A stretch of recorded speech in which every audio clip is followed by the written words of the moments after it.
Shalom jemaat Tuhan yang kekasih, kita akan mendengarkan firman Tuhan pada pagi hari ini. Namun sebelumnya kita berdoa, kita minta hikmat dan pimpinan daripada Tuhan untuk mengerti kebenaran firman Tuhan. Tuhan, terima kasih untuk pagi hari ini. Kami akan membaca dan merenungkan kebenaran firman-Mu. Tuhan berkati di Jumat pagi ini, Jumat Agung 10 April 2020. Kami akan membaca merenungkan kebenaran firman-Mu, mengingat akan kasih Tuhan yang begitu besar di dalam kehidupan kami, sehingga boleh mengaruniakan Tuhan Yesus hadir dunia ini, menebus dosa-dosa kami. Berkati kami, jemaat Tuhan yang ada di rumah masing-masing, Tuhan akan berkati, sehingga kami sama-sama mengerti kebenaran firman-Mu. Amin. Kita akan membaca kebenaran firman Tuhan dari Injil Yohanes pasal 3 ayat yang ke-16. Saya akan membacakan ayat ini yang sudah tidak asing bagi kita, sering kita membacanya dan biasa juga dibawa di dalam ayat hafalan untuk anak-anak sekolah minggu. Yohanes 3 ayat yang ke-16. Karena begitu besar kasih Allah akan dunia ini, sehingga Ia telah mengaruniakan anaknya yang tunggal, supaya setiap orang yang percaya kepadanya tidak binasa, melainkan beroleh hidup yang kekal. Jemaat Tuhan yang kekasih, kebenaran firman Tuhan yang sudah saya bacakan dan tentu saudara mengikuti di rumah masing-masing, Yohanes 3 ayat 16, saya memberikan tema kasih Allah dalam kematian Yesus Kristus. Jemaat Tuhan yang kekasih, Allah begitu mengasihi manusia, sehingga Allah harus turun ke dunia, menjelma menjadi manusia di dalam diri Yesus Kristus. Yesus adalah Allah 100% dan juga adalah manusia 100%. Yesus tidak berdosa, tetapi manusia berdosa. Itulah yang membuat Allah begitu luar biasa di dalam kasih-Nya. Melalui kematian Tuhan Yesus, Allah menyelamatkan umatnya yang harus dihukum, yang harus mengalami kematian kekal, yang harus mengalami kebinasaan. Tetapi karena kasih Allah yang besar, Allah menyelamatkan manusia. Tujuan kematian Tuhan Yesus adalah untuk memulihkan hubungan antara Allah dengan manusia yang telah rusak pada saat manusia ada di Taman Eden. Allah begitu mengasihi manusia ciptaannya, namun Allah tidak kompromi dengan dosa. Dosa membuat manusia terpisah dari Allah, dan upah dosa ialah maut, yang bisa kita baca di dalam Roma 6 ayat 23 bagian A. Keadilan Allah harus ditegakkan, menghukum dosa.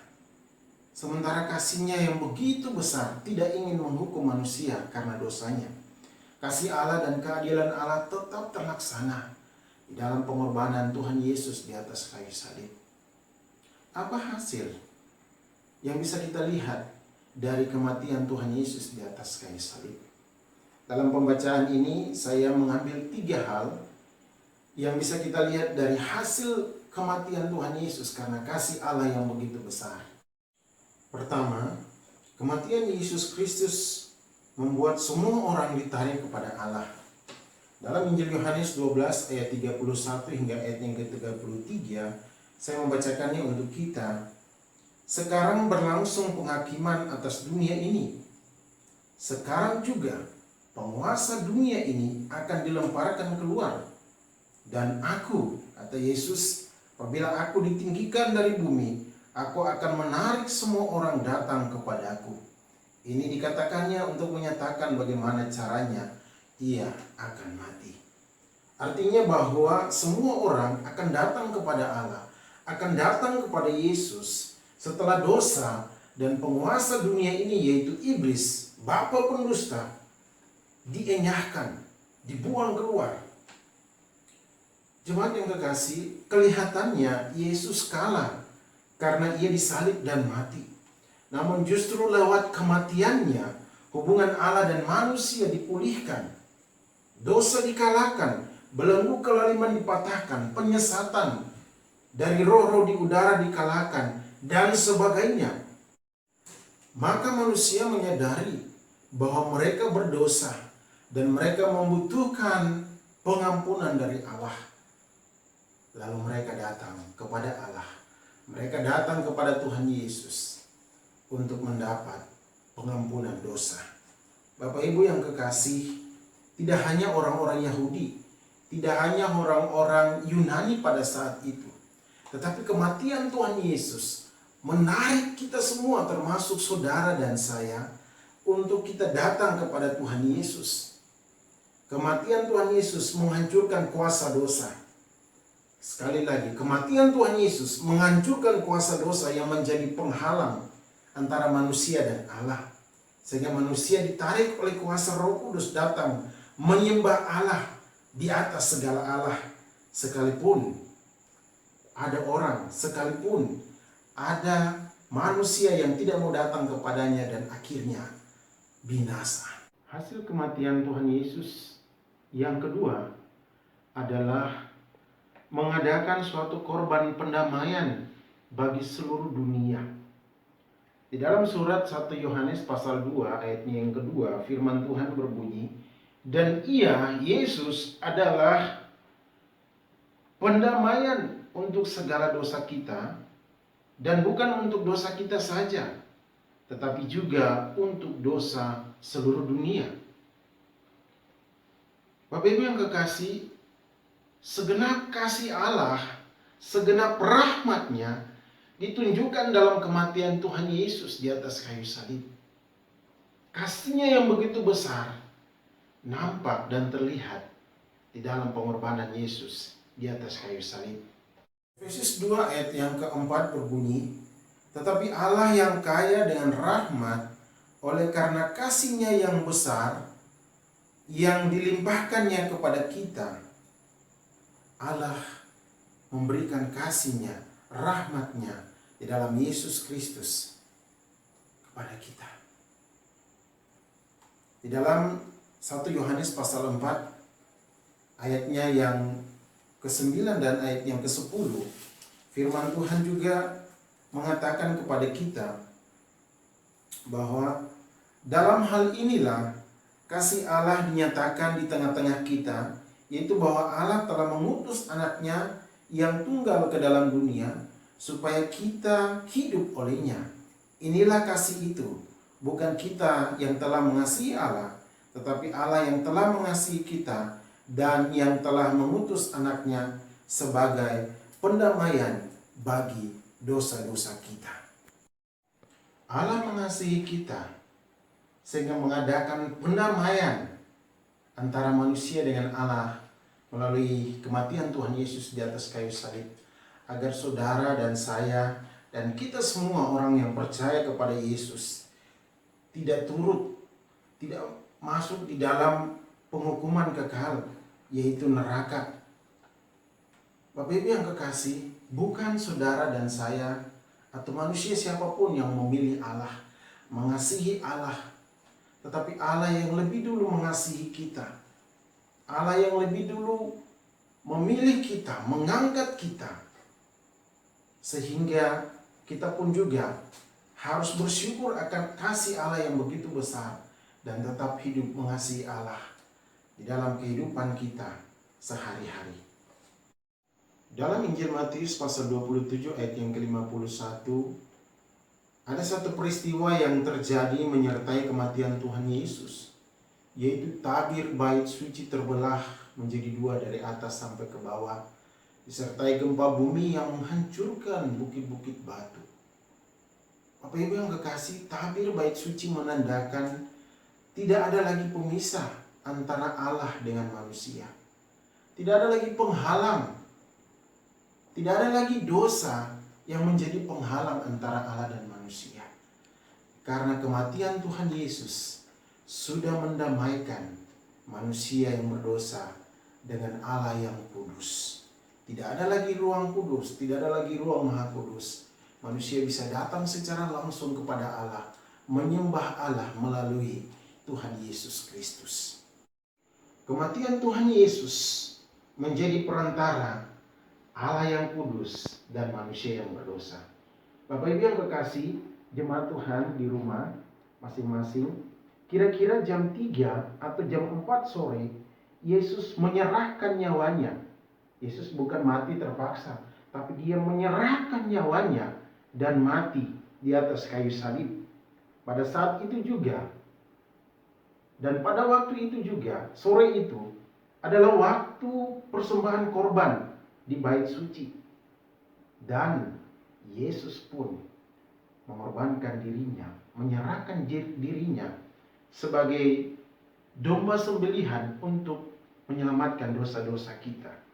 Kita menyebut dengan domba Paskah karena baunya di hadapan Allah adalah bau yang sangat harum. Kasih Allah yang besar merelakan kematian Yesus dan mengadakan pendamaian yang sejati bagi seluruh dunia ini.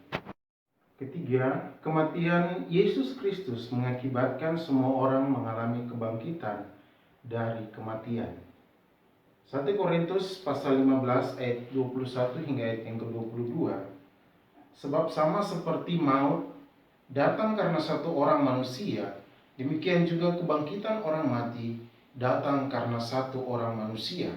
Karena sama seperti semua orang mati dalam persekutuan dengan Adam, demikian pula semua orang akan dihidupkan kembali dalam persekutuan dengan Kristus. Kejatuhan Adam dan Hawa ke dalam dosa membuat semua manusia di muka bumi ini pun berdosa dan kehilangan kemuliaan Allah. Mereka terpisah dari Allah, mereka jauh dari Allah. Itu tercatat dalam Roma pasal 3 ayat yang ke-23. Dosa membuat manusia terus hidup dalam kejahatan-kejahatan mereka, membuat mereka terus melakukan hal-hal yang tidak memuliakan Allah. Manusia yang hidup dalam dosa tidak mengerjakan kebenaran di hadapan Allah. Hal itu terus terjadi dalam sejarah kehidupan manusia. Namun syukur kepada Allah kita, syukur kepada Bapa kita di sorga, yang karena kasih-Nya yang begitu besar mengurniakan Tuhan Yesus ke dunia ini dan mati di atas kayu salib, lalu bangkit pada hari yang ketiga dari antara orang mati. Dan akibatnya adalah manusia yang ada dalam persekutuan dengan Tuhan Yesus, mereka dihidupkan kembali, mereka dibangkitkan kembali untuk memperoleh kehidupan yang kekal. Ada dua kehidupan atau ada dua kebangkitan yang akan terjadi dalam kehidupan manusia. Dalam kitab Daniel pasal 12 ayat yang kedua, saya akan membacakannya untuk kita. Dan banyak dari antara orang-orang yang telah tidur di dalam debu tanah akan bangun, sebagian untuk mendapat hidup yang kekal, sebagian untuk mengalami kehinaan dan kengerian yang kekal. Hal ini juga tercatat di dalam Injil Yohanes pasal yang kelima, ayat 28 hingga ayatnya yang ke-29.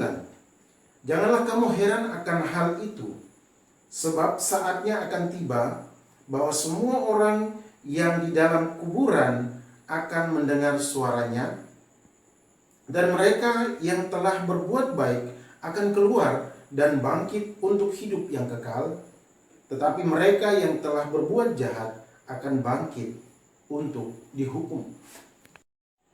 Dari kedua ayat yang sudah dibacakan tadi, yaitu Daniel 12 ayat yang kedua dan Injil Yohanes pasal 5 ayat 28 hingga ayat yang ke-29, di situ dijelaskan bahwa dalam kebangkitan orang mati ada dua hal yang akan dijalani.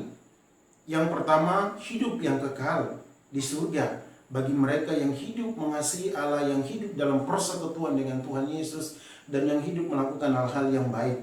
Yang kedua, mereka dibangkitkan untuk dihukum karena mereka tidak percaya kepada Tuhan Yesus, tidak melakukan kebenaran, dan hidup di dalam dosa. Pilihan kita yang mana? Surga atau kebinasaan dalam neraka? Keputusan ada di tangan kita masing-masing. Bapak Ibu yang kekasih, inilah 3 hasil dari apa yang menjadi kasih Allah di dalam kematian Tuhan Yesus. Yang pertama, bahwa kematian Tuhan Yesus menarik semua orang datang kepadanya. Yang kedua, kematian Tuhan Yesus mengadakan pendamaian kepada seluruh dunia ini, kepada manusia dengan Allah. Yang ketiga, bahwa kematian Yesus Kristus mengakibatkan semua orang mengalami kebangkitan dari kematian yang kekal.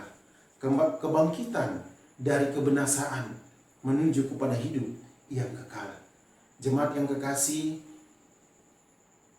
sebagai penutup dari khotbah ini, saya menghimbau agar mari saudara-saudari jemaat Tuhan yang kekasih, untuk kita tetap ada dalam persekutuan dengan Tuhan Yesus.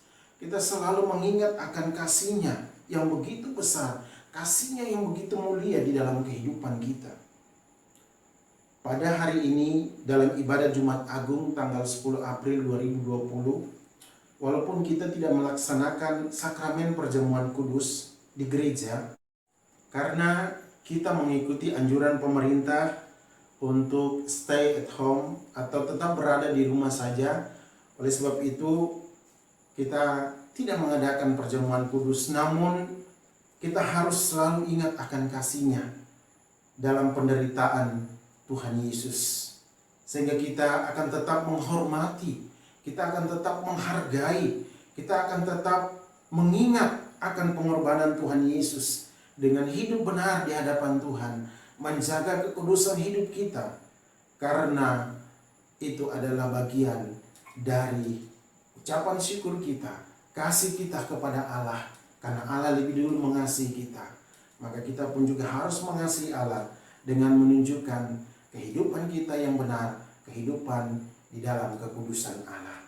Tuhan Yesus memberkati dan menolong kita semua untuk terus hidup bersekutu dengan Tuhan, hidup di dalam kasih-Nya yang besar.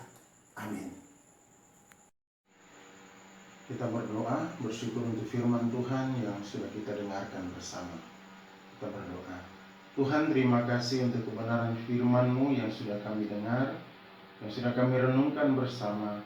Kiranya firman Tuhan ini akan terus menguatkan iman percaya kami, akan terus membuat kami semakin hari semakin mengenal Tuhan Allah, semakin mengasihi Allah, karena Allah lebih dulu mengasihi kami lewat pengorbanan Tuhan Yesus di atas kayu salib. Terima kasih ya Bapa. Mari jemaat Tuhan, arahkanlah hatimu, padahkanlah kedua tanganmu dan terimalah kiranya kasih dari Allah Bapa, kasih dari Tuhan Yesus Kristus, dan kuat kuasa Allah Roh Kudus akan melindungi, menyertai, memimpin kita sekalian mulai saat ini terus kekal sampai selama-lamanya. Amin.